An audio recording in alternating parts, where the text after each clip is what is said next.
Yeah, do we have potentially Arthur in the making here? Welcome into America's Morning Headquarters. We have an area stretched out along the Texas coast. Whether this gets a name or doesn't get a name, it doesn't really matter because we're going to have the same impact, and that is going to be days and days and days and days and days and days and days and days and days and days and days outside the box of rain and flooding. Right. And of course, that's going to be the huge issue as we move forward.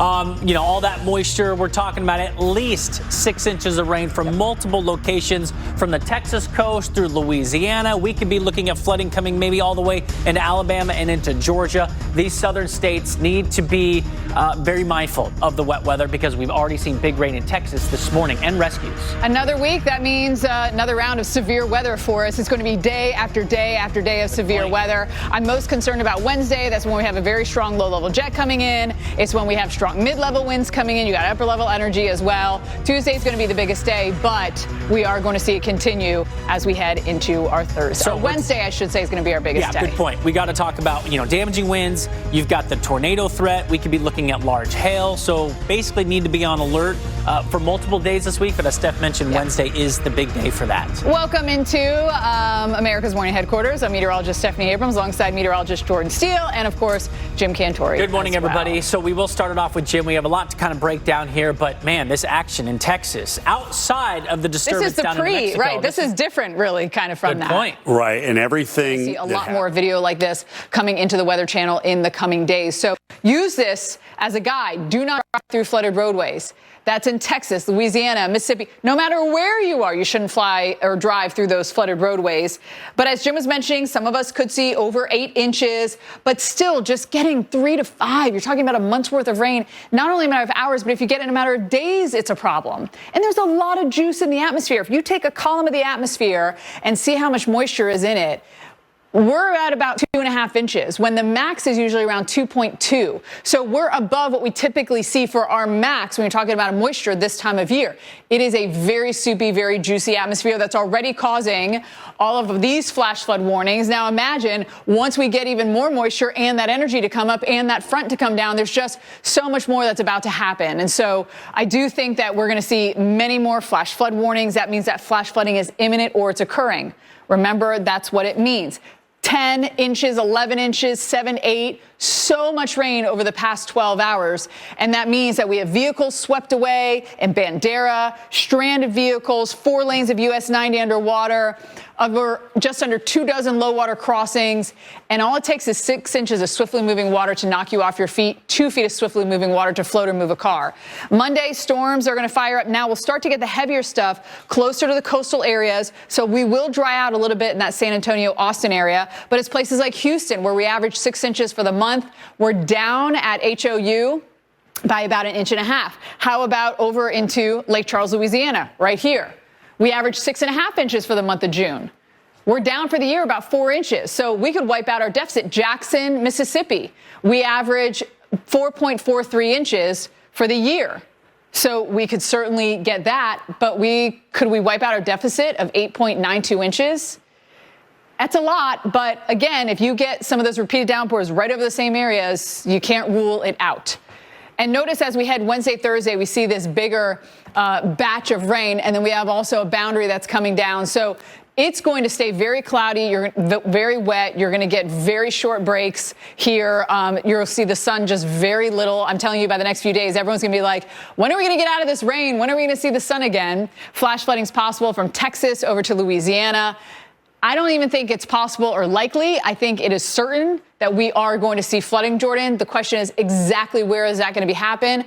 It has to be on our viewers to be like, oh, I know areas that flood, or if I see flooding, I'm turning around. Right, exactly. And we know the ground is going to get even more. For sure, that is phenomenal. Let's have a look at our national forecast. Friday, National Take Back a Lunch Break Day. Do you ever take a lunch break? So many of us just eat at our desks. Going to be stormy still in the south. Saturday, National Ice Cream Soda Day. Haven't had one of those in a really long time. Then we have Smoothie Day on Sunday. Smooth sailing in the west and along the 95 corridor in the mid-Atlantic. Yeah, and don't forget the stronger winds we have just the north that are going to help amplify all of that as well. And our severe weather that we have going here. Say it again? We got a busy week again. We have a very busy week again. This is Tuesday, or low pressure, but I want you to notice a trough and the winds coming around this. Because on Tuesday, we'll have them, and we'll have the upper level energy, but on Wednesday, they're going to be a lot stronger. So with our surface feature, with our upper level energy, and with some of the winds in place, we have a chance for some strong thunderstorms. This will start as we head through the morning, early afternoon, everything moving east. Then it goes through the Ohio River Valley, some strong winds with this. You could see some hail as well. Then you see our energy setting up for Wednesday. On Wednesday, we are going to have our winds at 500 millibars, about 18,000 feet, 70, 80 knot plus maybe over Illinois, Missouri, Iowa, Indiana. That's very strong. That'll be afternoon to the evening. And not to mention, remember that low-level jet I always talk about, 850 millibars, 5,000 feet. You're going to have a 50 knot plus jet. And tomorrow it's only going to be around 40. So things are going to basically, or tomorrow's Tuesday. Things are really going to kick up into action from Tuesday into Wednesday. Notice afternoon into evening, it really kicks off and then moves into the northeast into our Thursday. By the way, as we head into our Friday, oh, look how much nicer it's going to be across this area.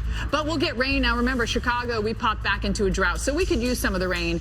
It will be nice, though. We've had a lot of the last 7 days. We could use a smidge more. Dealing with as we head through the week and head into really our Wednesday and Thursday and Friday, it continues. So this just shows Texas, Louisiana, on into Mississippi. This is going to be expanding. So you are going to have that threat, I'd say, along that I-10, I-20 corridor. Jackson, we're nearly 9 inches below average on rainfall for the year, so we'll take the rain. But this much too fast is going to cause problems. We could see rainfall rates 3 to 5 inches an hour. We have tremendous juice, and not only at the low levels of the atmosphere, which does make a difference. As you go up in the atmosphere, you have juice through all of those layers. And so imagine whether you got this much juice or if you have this much juice, it definitely makes a huge difference. So we'll start seeing the storms in Jackson as we go through the day today. Some of them are going to give us those downpours. We're going to wish your windshield wipers had another level. Your shoes are going to get soaked. Your pants are everything is just going to be wet. And you can't even put it outside to dry because it's going to be more rain and nonstop rain for us. Yeah, you'll get some breaks, but it's not like we're going to see sunny skies.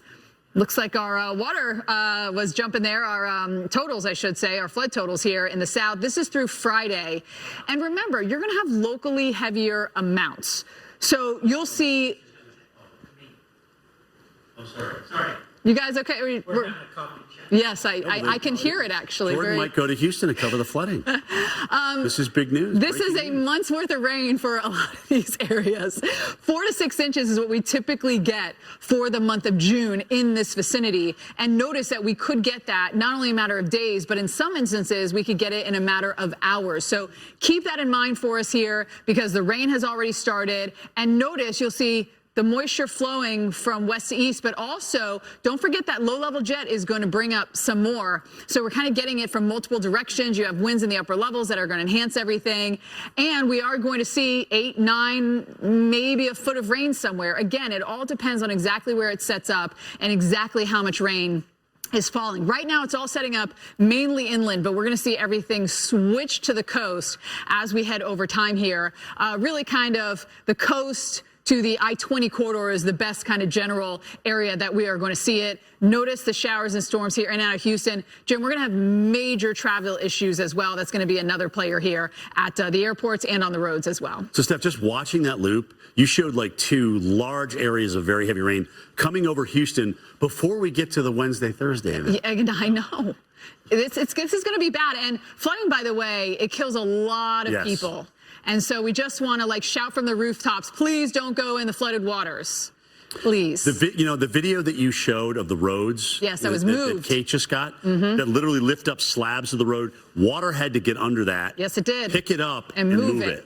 And I mean, think about how heavy that is. And this wasn't a hurricane or anything, tropical storm. This was just moving rain. water, and that's what we're talking about with flash flooding.